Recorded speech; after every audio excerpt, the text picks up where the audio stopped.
Hey Gunners, welcome back to Arsenal Fans Hub. I'm Daniel Watts. And I'm Jessica. And we are back with another deep dive. This time it's the player ratings after that tough loss against Bournemouth. Yeah, a disappointing day at the office, wasn't it? 2-0. Definitely not the result we wanted, and certainly not the performance we've come to expect. It's those kinds of losses, though, that can really expose vulnerabilities. True. You know, we had some costly mistakes, those missed opportunities, and then, of course, remind me. The red card. Yeah, let's just dive right into the ratings and see where things went wrong. Sounds good to me. All right, so starting with our goalkeeper, David Raya.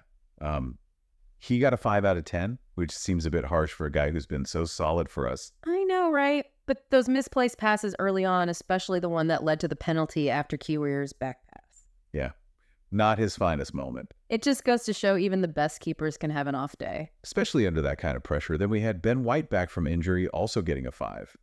It was a tough game for him to come back to. Yeah, Bournemouth's Dango Ouattara really gave him a run for his money. Definitely looked like he was still finding his rhythm. Okay, and then there's the big one, William Saliba getting a 4 after that red card incident. Honestly, I still can't believe it happened. That pass from Trossard wasn't great.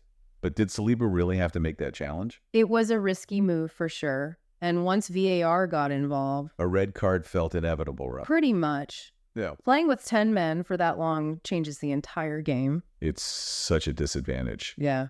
And it definitely seemed to affect the rest of the team's performance. Yeah, for sure. Even our captain Gabriel only managed a 5. He put in the effort as always, but that usual dominance, especially during set pieces, just wasn't there. It felt like everyone was a bit shaken after that red card. Absolutely. And we have Calafiori at left back, another 5 out of 10. He was pretty quiet, wasn't he? Yeah, Bournemouth did a good job of shutting him down. Usually he's bombing down that left flank, putting in dangerous crosses, but we barely saw him today. It almost seems like they did their homework and knew exactly how to counter him. Definitely possible. All right, you want to move on to the midfield? Yeah, let's talk about the midfield because we had some real mixed performances there. All right, so let's start with Mikel Merino making his debut today and getting a 6 out of 10. Yeah, that's not bad considering he was thrown right into the fire. It was definitely a tough game to make your debut in. What did you think of his performance, though? Honestly, I saw some real promise there. He had a few shaky moments early on, giving the ball away a couple of times. Understandable, though, given the circumstance. Exactly. But once he settled in, especially after the red card forced that reshuffle, we started to see glimpses of what he can do. Yeah, that passing range and vision is definitely there. It'll be interesting to see how he develops as he gets more comfortable in the team. For sure. Okay, next up we have Thomas Partey with a 7 out of 10. He was one of our better performers on the day. Absolutely. Partey was everywhere in midfield. He really stepped up, even with us down to 10 men. You could tell he was giving it everything. Yeah. Making those crucial interceptions, those driving runs forward, trying to create something out of nothing. He was fighting a losing battle at times, but that's Partey for you. He always puts in a shift. Always. And speaking of putting in a shift, Declan Rice also got a 7. Honestly, does this guy ever have a bad game? It's incredible how consistent he is. You could see him trying to rally the team even when we were down a goal and a man. Yeah, he was covering so much ground, trying to protect the defense and never stopped running. A true captain's performance even without the armband. Couldn't agree more. It's just a shame those two midfield performances were overshadowed by the overall result. That's football for you. Yep. Sometimes the scoreline doesn't tell the whole story. Right.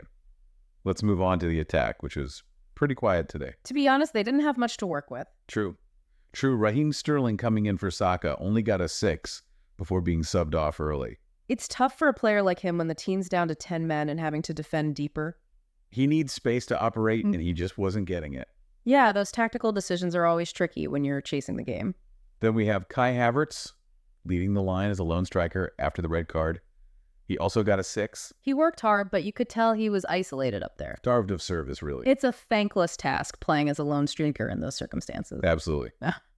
And finally, we have Leandro Trossard with a 5. That misplaced pass for the red card really hurt him. It's unlike him to make a mistake like that. Yeah. But unfortunately, it puts Saliba in a really difficult position. And even aside from that, he wasn't his usual dangerous self today. Bournemouth seemed to have his number for sure. Okay, so that's the starting 11 covered.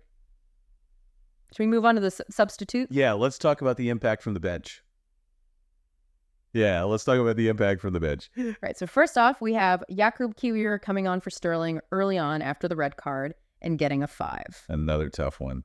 He had that unfortunate back pass that led to the penalty. Yeah, you really have to feel for him. Coming on as a sub is tough enough. But when you're thrown into a game where the team's already a man down and chasing the game, The pressure is immense. it's a learning curve for sure. And sometimes you learn the hard way. Okay. Then we had Gabriel Martinelli coming on for Trossard in the 64th minute, also getting a 5. Did you see any of that signature Martinelli spark? He tried his best. He had that one great chance not long after coming on, but it wasn't meant to be. Sometimes it's just not your day. Exactly. And then Gabriel Jesus and Ethan Nwaneri got a few minutes at the end, but neither of them received a rating. Not enough time to really make an impact. Yeah, it's hard to judge a player when they only get a few minutes here and there. All right, so looking back at this game, I think it just goes to show how one moment of madness can completely derail a performance. It's true. We started off well, had good spells of possession, created some decent chances. But that red card really changed everything. It did. But look, this doesn't erase all the progress we've made this season. Exactly. It's one game, one loss. We need to learn from it and move on. Arteta will definitely be using this as a learning experience, I'm sure. Absolutely. He'll have the boys fired up for the next one. That's what we like to hear. So what do you think went wrong, Gunners? Let us know your thoughts in the comments below. And while you're down there, hit that like button and subscribe to Arsenal Fans Hub for more Arsenal content. We'll be back soon with another deep dive. But until then, up the Gunners. See ya.